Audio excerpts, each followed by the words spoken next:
Oke, jumpa lagi dengan Edwin di channel analisis laporan keuangan. Untuk kali ini saya membahas LSIP 2025 Q4 ya. Dan kalau teman-teman ada analisis yang lebih lengkap, lebih akurat, langsung aja share di kolom komentar supaya teman-teman yang lain juga bisa baca. Oke, kita langsung aja ke analisis ya. Untuk LSIP, perusahaan ini 3 tahun ke belakang dia bagi dividen ya. Artinya ini perusahaan yang baik. Ada nilai tambah untuk pemegang sahamnya ya. Sudah terbukti profit dan juga punya kondisi keuangan yang sehat. Jadi ya, kita layak untuk dilihat lebih lanjut ya. Oke. Oke, loncat sekarang langsung ke kas tarakasnya dulu ya, turun dulu sebentar. Oke, satuannya jutaan ya. Oke, kas tarakas ya, kita harus lihat kas tarakas. Di sini ada dua, berarti kita harus jumlahin. Nah, kas tarakas ini adalah jumlah uang yang ada di dalam dompet perusahaan ya. Jadi si uang kas ini gitu ya punya fungsi ya. Apa aja fungsinya? Nah, fungsinya si uang kas ini untuk bayar operasional, ekspansi, dan juga untuk bayar pinjaman ke bank. Jadi nilainya nggak boleh terlalu sedikit, karena kalau terlalu sedikit bisa jadi aktivitas-aktivitas operasional, ekspansi atau bayar pinjamannya terganggu ya untuk perusahaan. Nah, di sini memang untuk posisi kas tarakasnya ini dia naik 39% ya, naik 2,1 triliun nih. Ya, lumayan signifikan, nanti detailnya kita cek di laporan arus kasnya. Oke, sekarang loncat dulu ke ekuitas, langsung ke saldo labanya ya, yang ini nilainya. Ini harus kita lihat, karena saldo laba ini adalah total akumulasi keuntungan yang telah dihasilkan perusahaan dari semenjak perusahaan ini pertama kali berdiri sampai sekarang 2025 Q4 ya. Jadi si LSIP dari dulu pertama kali berdiri sampai sekarang 2025 Q4 telah menghasilkan total profitnya sebesar 12,2 triliun di luar dividen yang telah dibagikan ya. Makanya ini perusahaan yang baik. Kenapa? Saldo labanya positif, dia bisa bagi dividen ya. Dan lalu kita lihat untuk ekuitas miliknya, kita jumlahin dulu.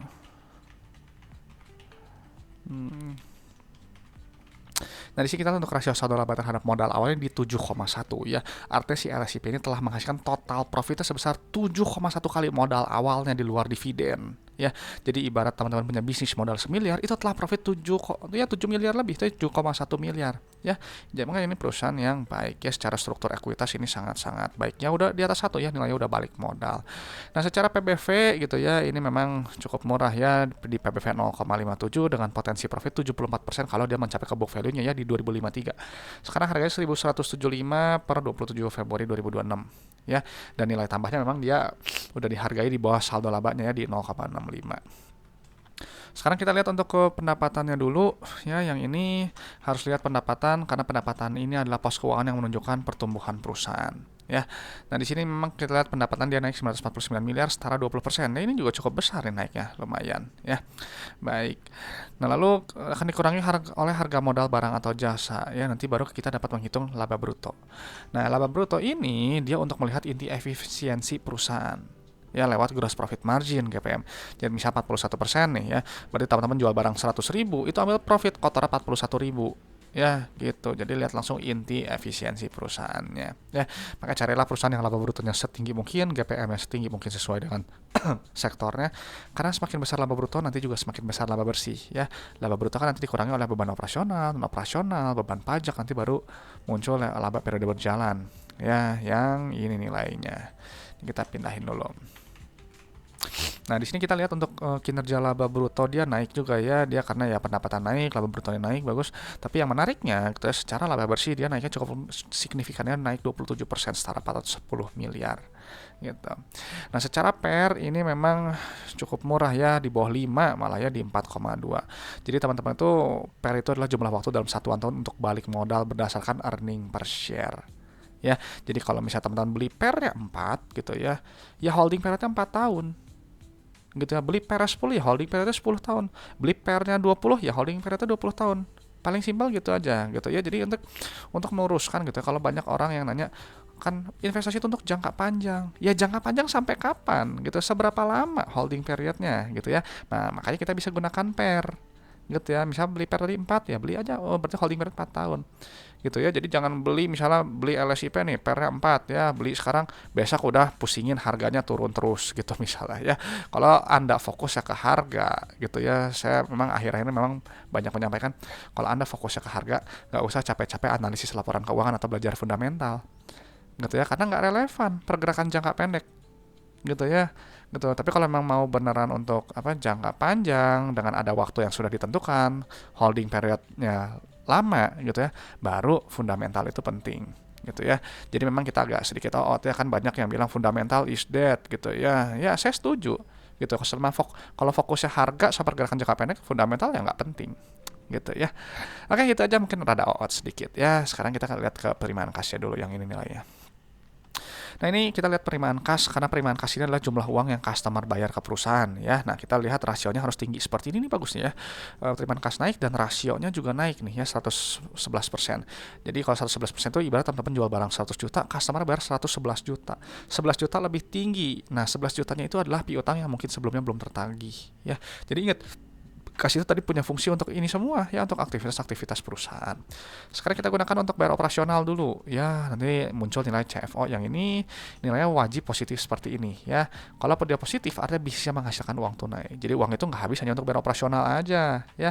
Ini bagus nih, kinerjanya naik 2 kali lipatnya untuk secara net CFO-nya. Nah, lalu untuk aktivitas investasinya atau ekspansi usahanya, di sini kita lihat nilainya negatif. Ini bagus, artinya perusahaan berekspansi atau enggak dia memelihara aset produktifnya. Gitu ya. Kalau nilainya hampir ya secara umum gitu ya, kita nggak cek pos satu-satunya gitu ya. Kalau secara umum nilai hampir sama ya berarti lebih mungkin ke maintenance saja gitu ya, nggak yang sampai ekspansi terlalu besar gitu. Nah, lalu untuk aktivitas pendanaannya, di sini kita lihat nilai negatif. Kalau nilai negatif, artinya perusahaan ini melunasi utangnya, gitu ya, melakukan pelunasan atau dia bayar dividen. Cuma di sini kan kita lihat nggak ada utang bank ya, pelunasan utang bank, berarti bisa dibilang LSIP ini bebas utang. Ya, cuma ada pembayaran dividen kasnya aja. Dan di sini makanya ini nih, naiknya signifikan ya, uang yang dikumpulkan 6,1 triliun, udah bayar operasional, ekspansi, bayar dividen gitu ya. Masih ada sisa kenaikan kas tarakas. Ya, ini bagus. Ya, jadi cash flow ini sangat-sangat sehat, ya sangat-sangat baik. Jadi secara cash flow pun rendah resiko. Nah, sekarang kita loncat dulu, balik lagi ke atas ya, kita lihat resiko bisnis berdasarkan likuiditas dan solvabilitas ya, yang ini nilainya. Oke, kita pindahin dulu.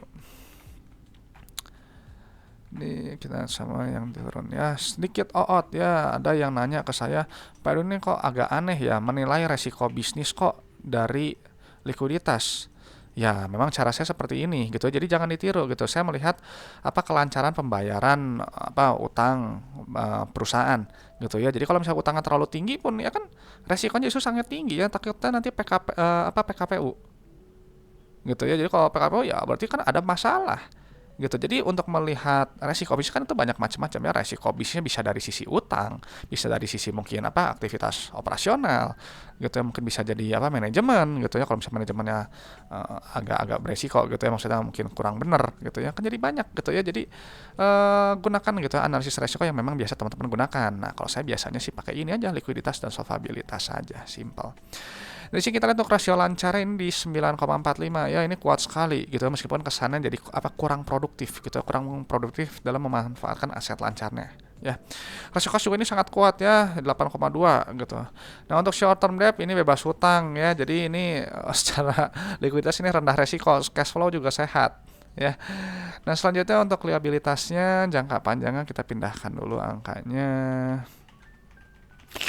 Ya, di sini kita lihat juga sama, ini juga bebas hutang, daerah rendah ya di 0,1, long term debt to equity-nya 0 ya, nggak ada utang sama sekali gitu. Jadi ya ini secara cash flow baik gitu ya, rendah resiko ya kan, jangka panjang juga rendah resiko gitu ya, jadi nggak ada hutang, cuman tinggal masalah valuasi aja ya gitu ya, kan berbeda-beda untuk tiap orang ya. Nah, jadi untuk setelah saya pindahkan, LSIP ini adalah perusahaan yang baik ya, 3 tahun kebelakang ada bagi dividen nih ya, jadi nilai tambah untuk pemegang sahamnya. Saldo laba yang positif ya, telah profit sebesar 7,1 kali modal awalnya. Secara PBV tadi cukup murah ya di 0,57, potensi profit di 74% kalau mencapai ke book value-nya ya. PER juga udah di bawah 5 ya, cukup murah gitu ya. Cuman jangan tertipu dengan PER gitu. Kalau holding PER kata teman-teman hanya sebentar gitu ya. Ya jangan gitu ya. Jangan itu ya, ingat ya, jadi di sini saya hanya bahas yang sederhana aja ya, bukan rekomendasi, bukan ajakan beli atau jual gitu. Kita hanya lihat secara objektif aja ya, dari hasil penghitungan tadi si laporan keuangannya aja. Tadi juga udah dibahas ya, cash flow baik, rendah resiko ya, total debt-nya 0, jangka pendek jangka panjang juga rendah resiko saya rasa gitu ya untuk LSIP. Oke, itu aja mungkin pendapat saya untuk LSIP ya teman-teman. Kalau ada pertanyaan, ada request saham, langsung aja tulis di kolom komentar ya, supaya nanti bisa saya bahas gitu. Oke teman-teman, dan selalu saya sampaikan gitu ya, kalau analisis laporan keuangan itu hanyalah sebagian kecil dari fundamental, ya, hanya melalui kinerja masa lalu. Jadi untuk prospek kedepannya silahkan teman-teman analisis lebih lanjut, ya. Dan di sini saya nggak bahas harga saham, ya. Kalau harga saham kita kembalikan ke mekanisme pasar. Dan juga untuk valuasi di sini saya hanya pakai PBV dan PER, ya. Jika teman-teman ada metode valuasi yang lebih baik, lebih akurat, silahkan digunakan karena valuasi itu sifatnya subjektif dan relatif berbeda untuk setiap orang. Oke teman-teman, terima kasih sudah menyimak. Semoga bermanfaat. Saya Edwin dari channel Analisis Laporan Keuangan. Sampai jumpa di video-video berikutnya.